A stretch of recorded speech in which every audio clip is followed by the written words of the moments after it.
Bonjour et bienvenue à cette nouvelle émission de Cœur à Cœur. Il nous fait plaisir de vous retrouver encore aujourd'hui pour un nouveau témoignage.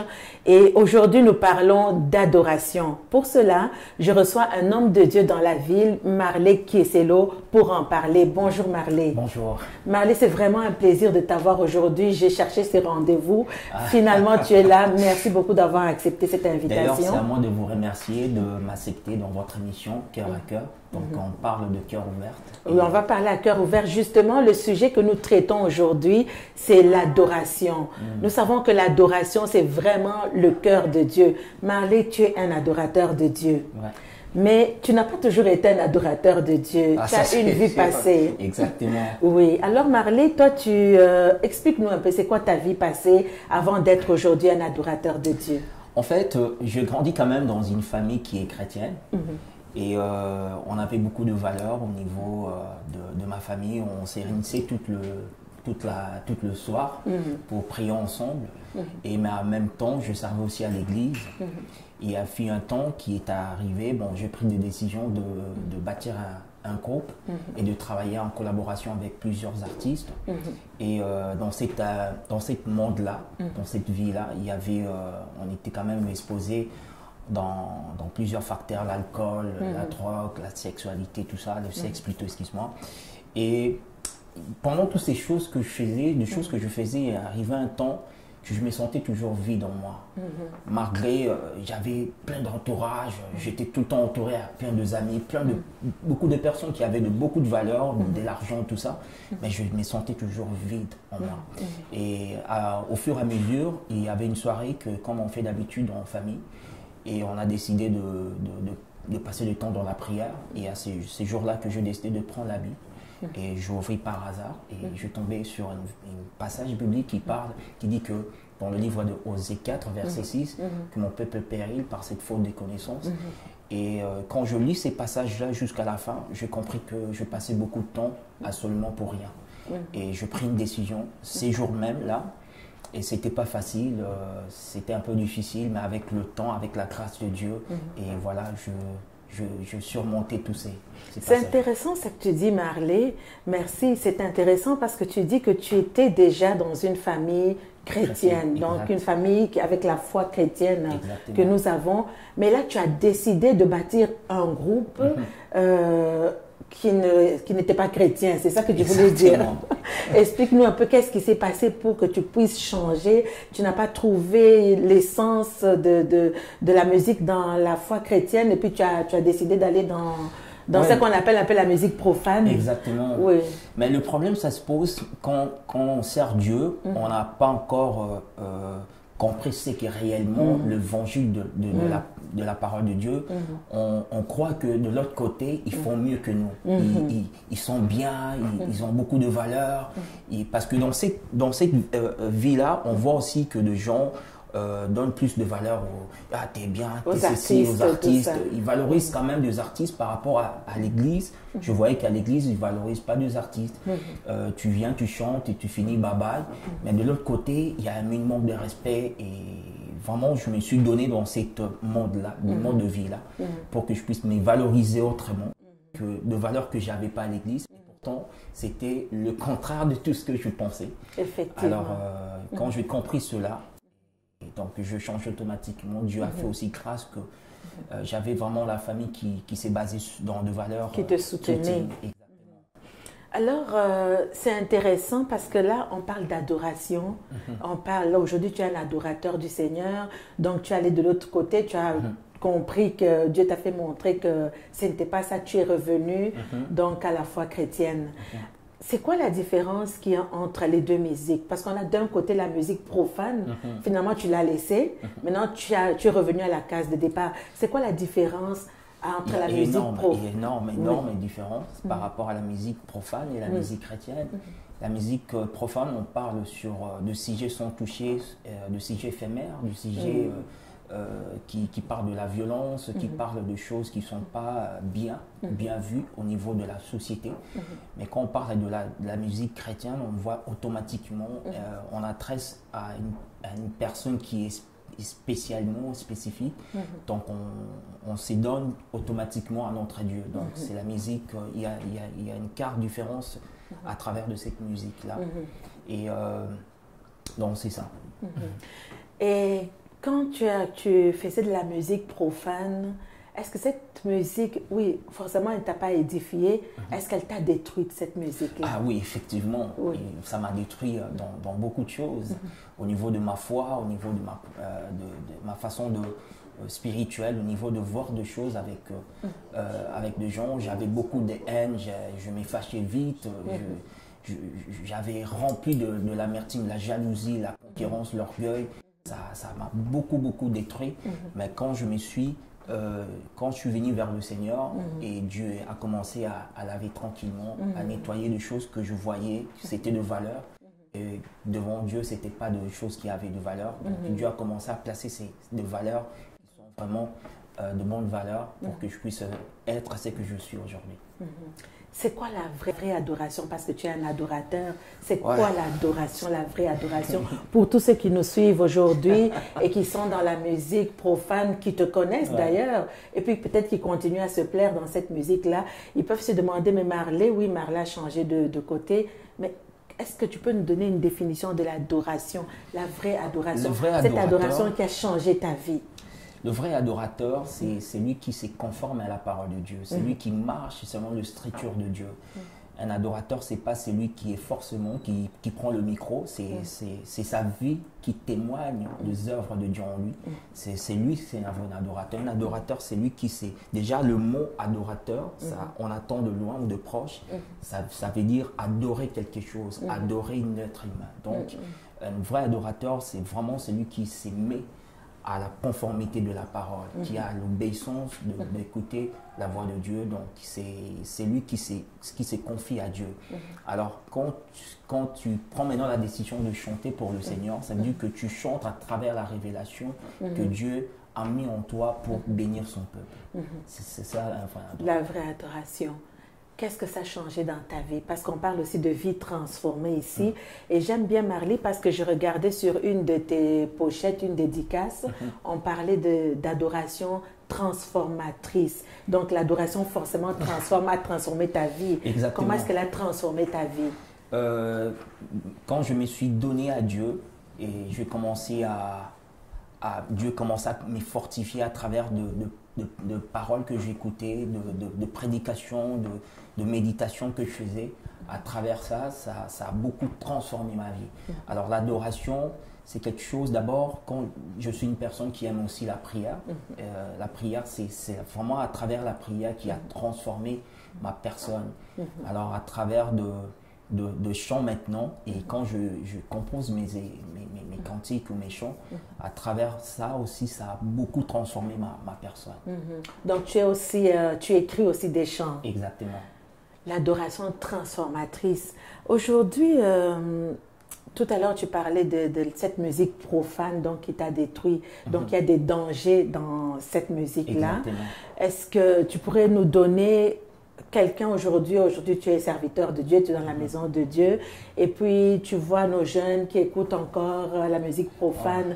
Si tu pourrais donner quelques raisons à nos jeunes ou aux gens qui nous écoutent aujourd'hui pour les mettre en garde contre la musique profane, 5 bonnes raisons pour lesquelles il ne faudrait pas écouter la musique profane. Il y en a énormes. Oui, tu peux donner alors plus que 5 raisons. Il y en a énormes. La première, c'est d'abord, ça détruit ta foi. La deuxième, ça t'est exposé avec plusieurs états de l'esprit. Il y en a tellement que j'essaie de réfléchir pour le mentionner comme ça se doit. Donc, dans cette vie-là, la musique profane détruit ta personne.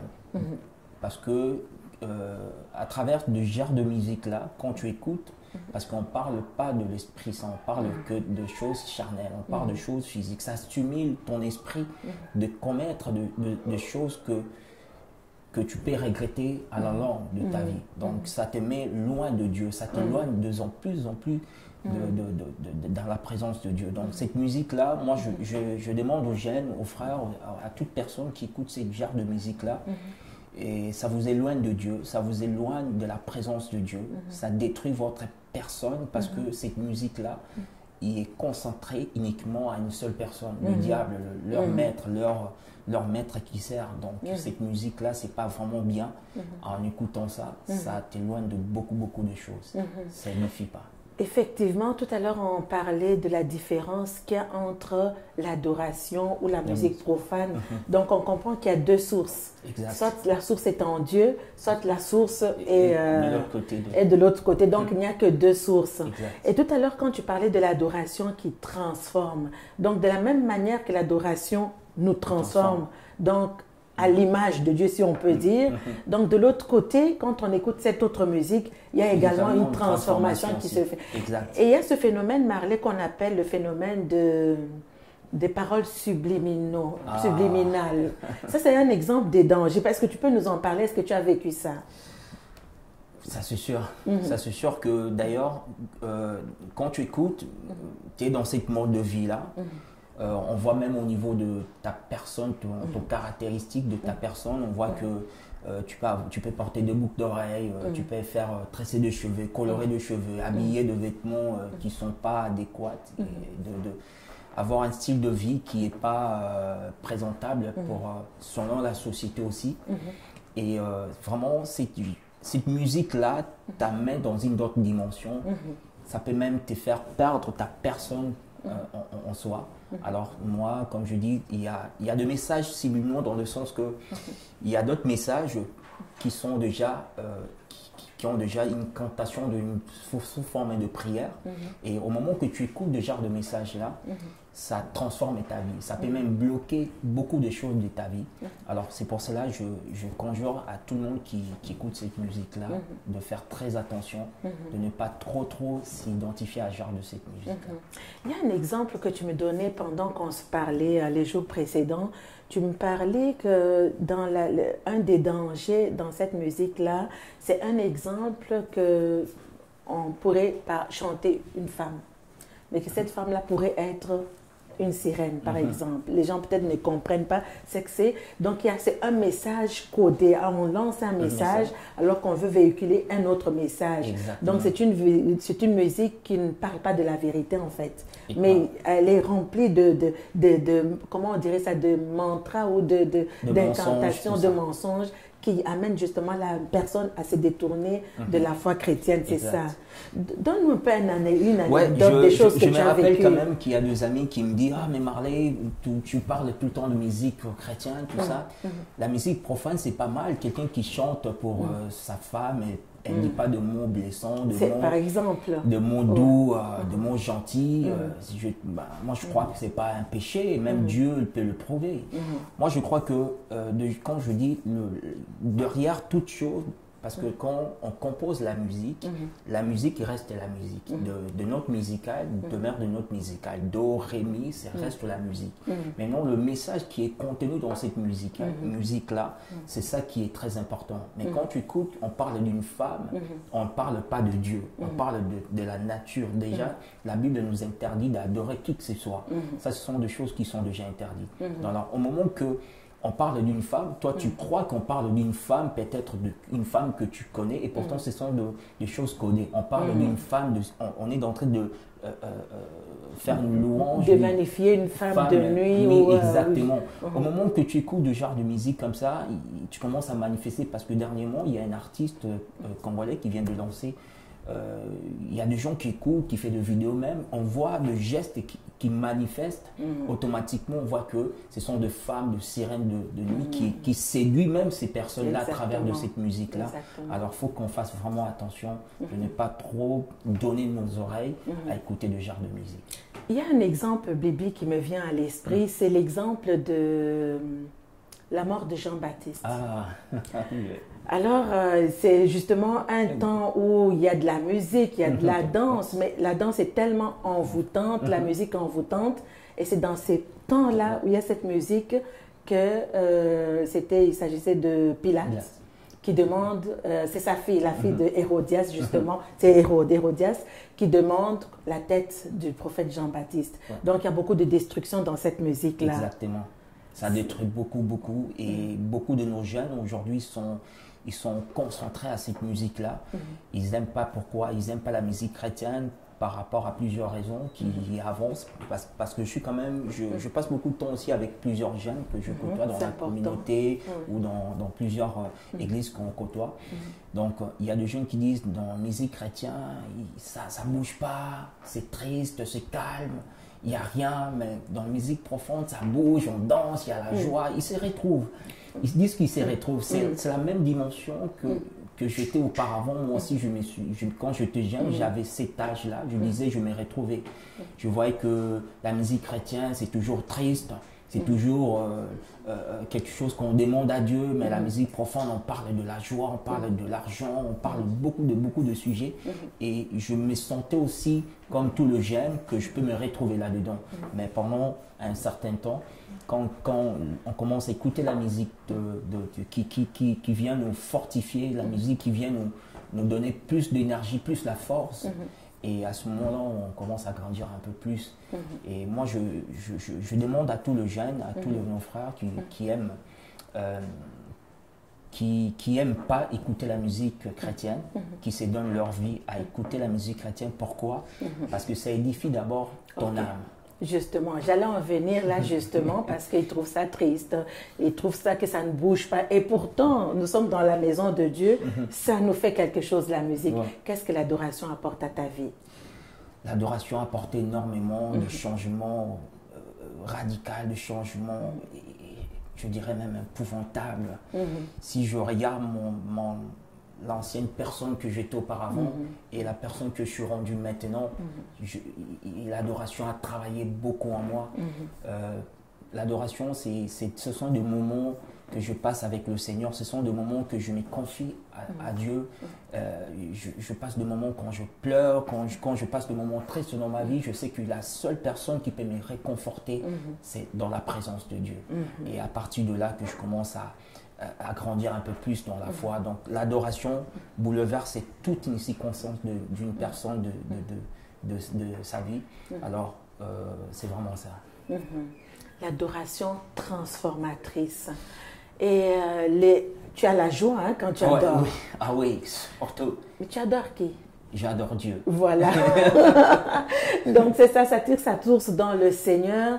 Et on sait, tout le monde le sait, en tout cas pour ceux qui ne le savent pas, c'est que la musique a été créée par Dieu. Exact. C'est Dieu qui a créé la musique. Et au départ, d'où vient justement cette musique profane et cette musique, l'adoration si on peut dire, c'est que lors de la chute, on sait que Lucifer, c'était un adorateur. Il chantait, il adorait. Mais il a voulu récupérer ça, mais dans le mauvais sens maintenant, pour le détruire, pour amener les hommes à l'adorer lui. Et il l'a fait avec le Seigneur Jésus. Il a demandé que Jésus l'adore lui, se prosterne devant lui. Et c'est ça le danger justement. Jésus, connaissant la parole, il a refusé de se prosterner devant Satan, tout simplement. Exactement. Quel conseil tu peux donner aujourd'hui à tous ceux qui nous écoutent? Parce que si on peut rentrer, il y a un petit peu un mélange aujourd'hui. On voit un peu un mix de temps en temps. On n'a pas une bonne compréhension de ce qu'est l'adorateur. Est-ce que tu peux commencer par nous dire vraiment, au sein de l'Église, quel est le bénéfice de l'adoration? Tu en as parlé tout à l'heure. Mais si tu peux conseiller un chantre aujourd'hui, si tu peux conseiller un chrétien aujourd'hui à l'Église, qu'est-ce que tu lui dirais? Parce qu'il y a des choses à proscrire et il y a des choses à rétablir. Exactement.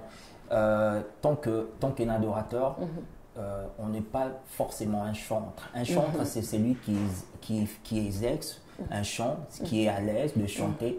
Et on le voit souvent, il y a des gens qui n'ont pas l'onction de Dieu. Quand ils chantent, on l'acclame, c'est bien, une très belle voix. Donc c'est un don. Exactement, et simplement. Alors, un adorateur, c'est une personne qui se conforme à la nature divine de Dieu. C'est une personne qui passe toute sa vie, qui est comme une personne qui est à part. Une personne qui dit, bon, moi, toute ma vie, je me donne à Dieu. Je veux marcher avec le Seigneur. Je veux donner toute mon existence à Dieu. Et On le voit aujourd'hui dans nos églises. Tu vois que la personne ne marche pas avec le Seigneur. Il n'a pas une vie qui est droit devant le Seigneur. Mais quand même, le fait qu'il a un don, comme la Bible dit, tout ce qui respire loue le Seigneur. Donc, il fait simplement le service de louer le Seigneur comme tout le monde. Mais ce n'est pas un ministère, ce n'est pas une personne qui peut se placer dans le milieu des enfants de Dieu parce que aujourd'hui, on le voit beaucoup dans nos églises. Alors, tant qu'un chantre, un conseil que je peux donner à tout le monde qui me suit, il faut s'y donner toute ta vie à Dieu. Il faut donner ton existence à Dieu. Il faut que tu passes beaucoup de temps dans la prière. C'est dans la prière qui vient la solution. C'est dans la prière qui vient des Écritures. Il faut aussi que tu lises beaucoup la parole de Dieu pour que ta foi, ta force vient à travers de la parole qu'on écoute. Alors, il faut vraiment s'y mettre là-dedans. Mais pour ceux-là qui négligent le travail de Dieu, qui fait avec beaucoup de négligence, donc je vous supplie de tout cœur, écoutez, venez vers le Seigneur. Le Dieu est là, le main tout ouvert pour chacun de nous, afin que vous puissiez recevoir Christ comme sauveur. Je voudrais encore mettre l'accent sur quelque chose. Dans nos échanges, on a parlé aussi de la sanctification. Tu parlais de se conformer. C'est très C'est important. difficile d'adorer quand on ne mène pas une vie de sanctification. Ça, bon, aujourd'hui, il y en a beaucoup de gens qui ont passé le discernement. On en voit beaucoup. Moi, je dis que même, parfois, il y a d'autres qui disent que « Ah non, je chante pour Dieu, je suis un adorateur de Dieu. Mon apparence dit absolument rien. » Effectivement, ça dit beaucoup de choses. Parce que si tu es un adorateur, que tu passes ton temps dans la sanctification, automatiquement, ton caractère, ta façon d'être, il faut que ça puisse refléter aussi celui que tu adores. Exactement. Oui. Mais si on voit que quelqu'un qui... comme les Américains, c'est leur culture.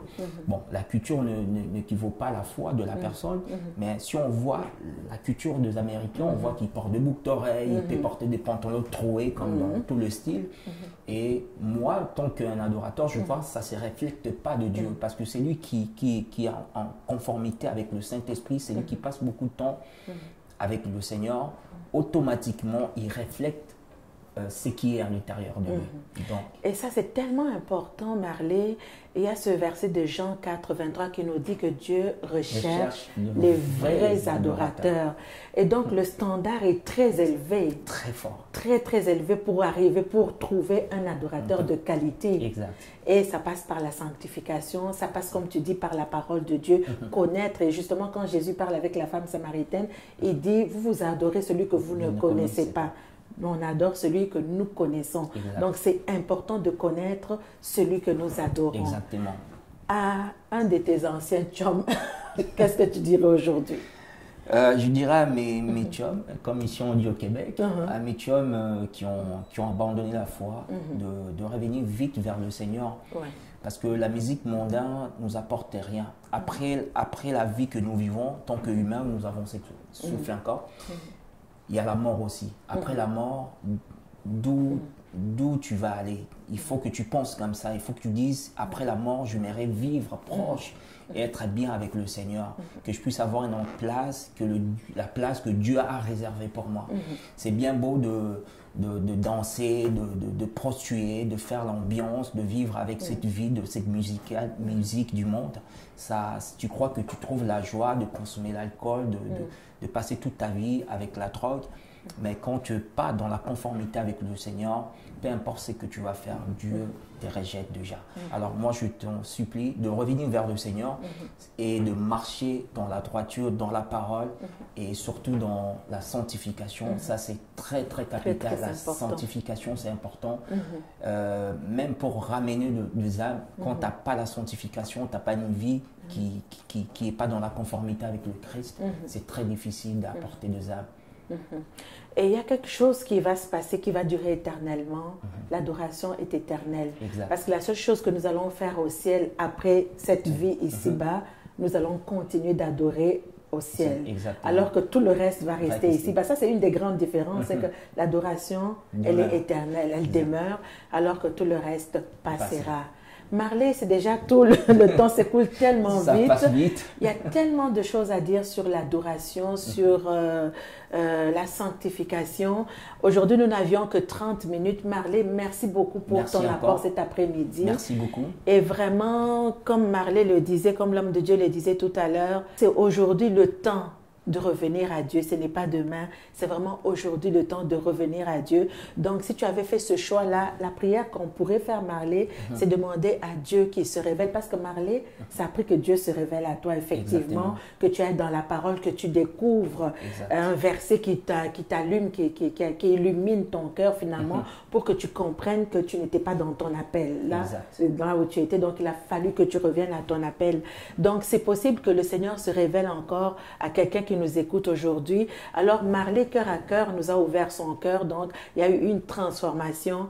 Et aujourd'hui, le Seigneur recherche les vrais adorateurs, ceux qui adoreront le Père en esprit et en vérité. Marley, un gros merci pour avoir été là aujourd'hui. Que le Seigneur te bénisse. Merci pour à tout ce monde qui nous suit. Que Dieu vous bénisse en abondance. Également, tous ceux qui nous écoutent, n'oubliez pas, allez sur notre page Facebook de Cœur à Cœur. Écrivez-nous coeuracœur7gmail.com et mettez vos commentaires. Si vous avez des questions, nous nous ferons un plaisir de vous répondre. Alors, à très bientôt pour une prochaine émission. Que Dieu vous bénisse.